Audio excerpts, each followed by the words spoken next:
Thor,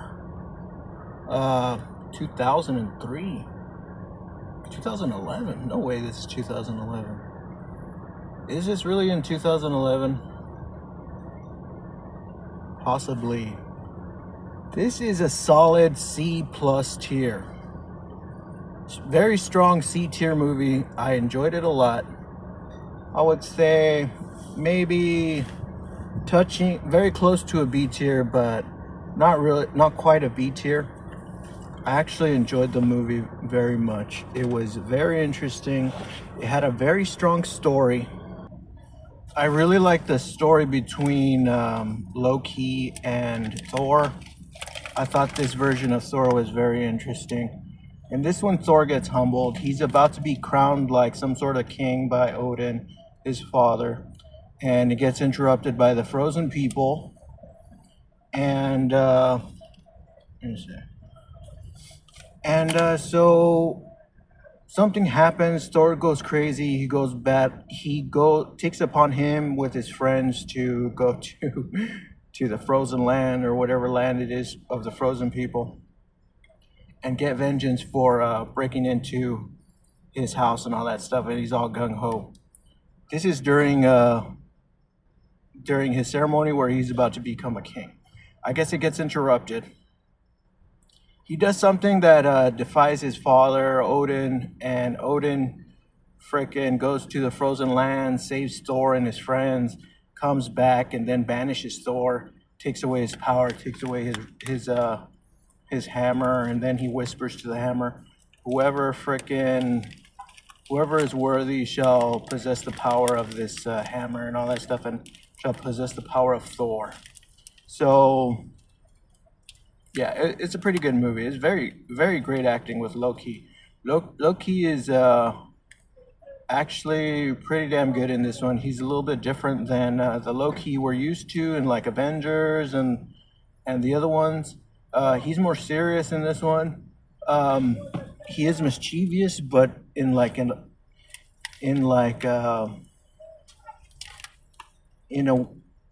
very mischievous way. Like, he's not so obviously mischievous and a liar.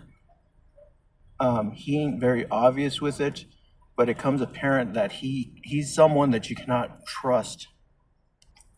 Then you get the love story between Thor and Natalie Portman. I don't know who she plays exactly. I forgot what her name was.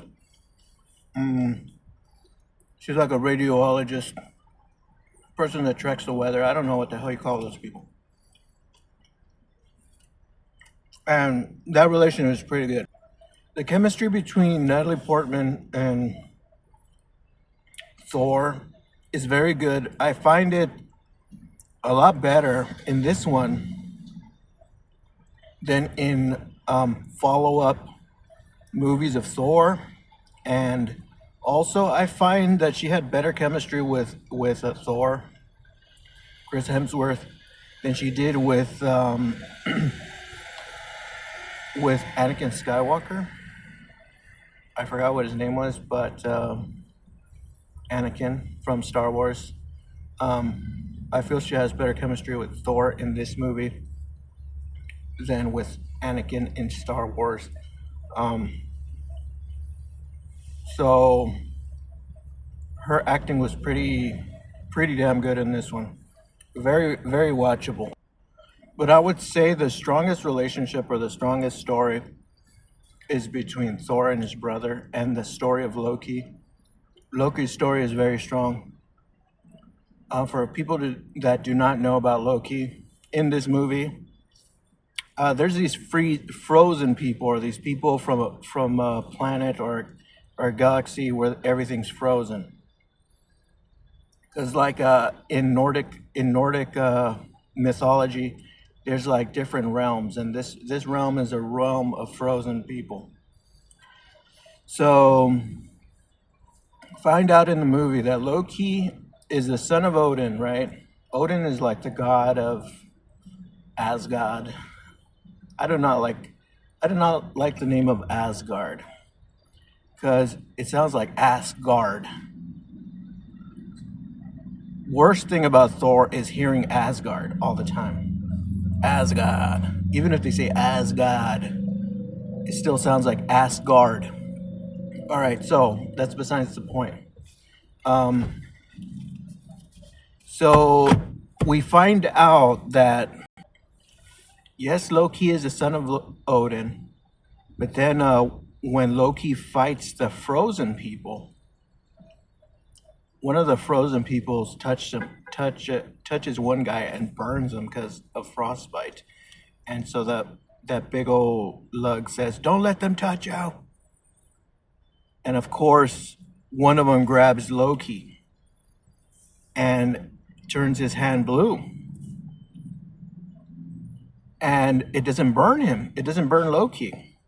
So you can see in Loki's face, like, what the hell? This thing didn't burn me. And lo and behold, Loki and Odin. Well, he finds out that he was a child, right? He was. Turns out that Odin battled the frozen people a long time ago. Took little Loki when he was a baby, for some reason. I don't know what the reason was. I guess he explains it in the movie. So basically, like, Loki is not the blood child of Odin. And that pisses Loki off even more because he was already jealous of Thor for being favored. And then he says, "Oh, you son of a bitch, that's why you fucking," he tells his dad, "That's why you favored Thor more than me, because I was never your real blood." But Odin's like, "No, you're my son, you're my son." And I thought that was pretty good, that relationship. Loki and his father, Thor and his brother, Odin, the father of Thor, and their relationship, and then Thor and Loki's relationship of brothers. It really does feel like a sibling rivalry. I would say this movie, although it's a C tier, I would put this as the second best Thor movie ever made. It has no nostalgia for me. Movie came out in 2011. I don't think I've watched it in the theaters. I was really not that much of a Thor fan. I did like the Avengers, did like Iron Man, the Hulk, stuff like that. Spider-Man is okay, but Thor was kind of like a side character to me. Didn't really pay too much attention to him. I knew about him. I knew about Thor through the video games and all that stuff as a kid.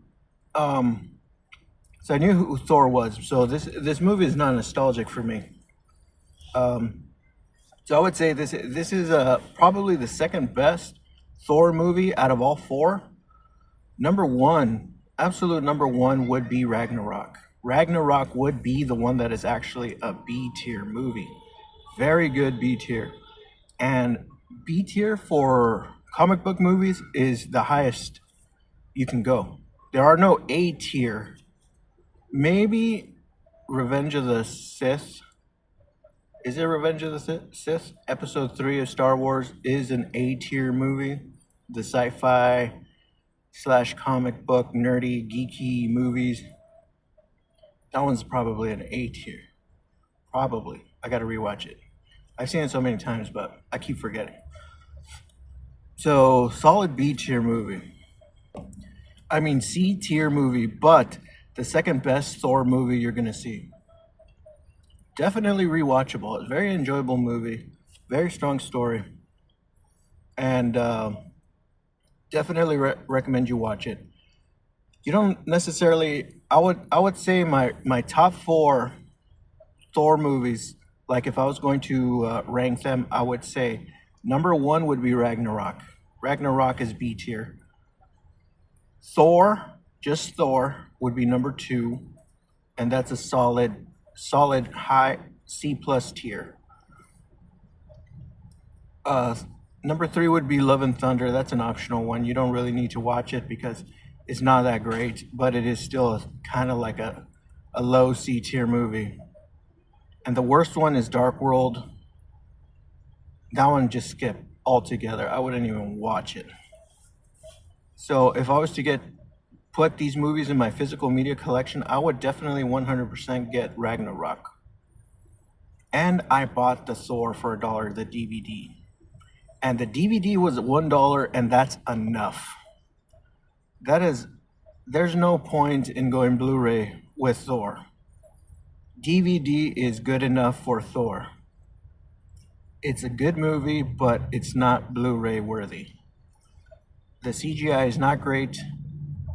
It's not the best. So if you get the Blu-ray for like $2-3, of course you're gonna get it. Of course you could get it. But the DVD for $1 is just fine. Just get the $1 DVD and you're set. So yeah, Thor is pretty damn good. I do recommend it. You should get it.